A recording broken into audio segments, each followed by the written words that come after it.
Máis de 60.000 euros para mellorar os dous equipamentos sociais de Outes. A Xunta e o Concello asinaron os convenios que permitirán renovar o centro de día e actuar tamén na Escola Infantil Municipal. A conselleira de Política Social e Igualdade, Fabiola García, e o alcalde de Outes, Francisco Calo, asinaron os acordos que permitirán executar as obras nos dous centros. A maior parte do investimento, máis de 48.000 euros, irá destinada ao centro de día. As actuacións inclúen o pintado das paredes, a instalación de novos pavimentos e a renovación das proteccións de escaleiras.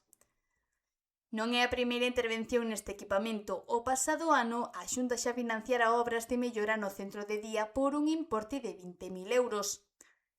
Na Escola Infantil Municipal o investimento rolda os 13.000 euros. Os traballos realizaránse durante o período non lectivo e centraránse principalmente no acceso exterior ao centro. A entrada cambiará de localización e tamén se renovará o pavimento co obxectivo de facer o espazo máis cómodo, seguro e accesible para as familias. A Xunta destaca que estes investimentos buscan adaptar os equipamentos públicos ás necesidades das familias. O Concello de Outes será o encargado de executar e facer o seguimento das obras nos dous centros.